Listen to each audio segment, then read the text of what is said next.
Hi friends, ఇంట్లోనే పానీపూరి ఎలా చేసుకోవాలో తెలుసుకుందాం. ముందుగా బఠానీలు 3 to 4 hours నానబెట్టుకోవాలి.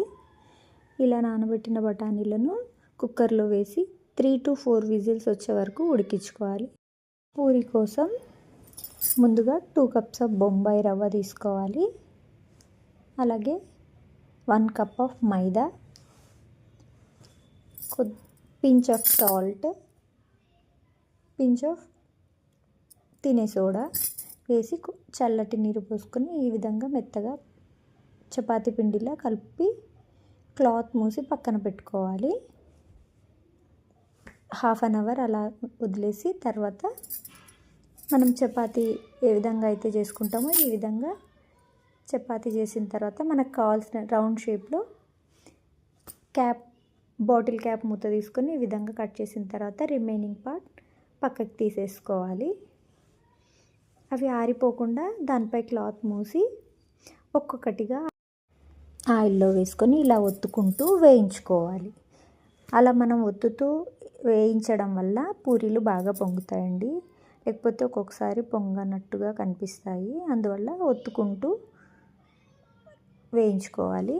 ఒక సైడ్ గోల్డెన్ బ్రౌన్ కలర్ వచ్చిన తర్వాత ఇంకో వైపుకి తిప్పుకోవాలి. ఈ విధంగా చూడండి.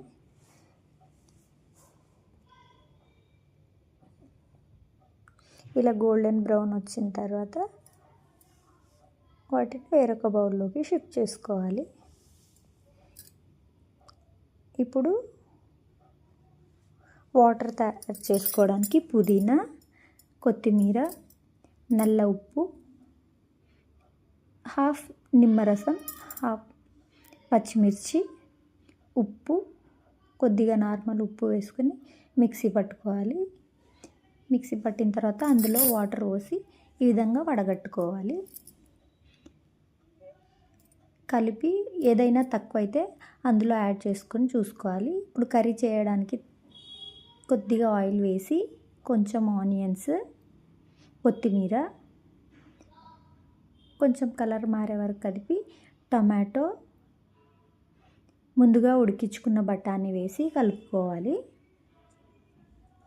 బఠానీ మెత్తగా ఉంటేనే చాలా బాగుంటుంది. అందులోకి కొద్దిగా వాటర్ వేసి కొద్దిగా పసుపు, ఉప్పు, కారం,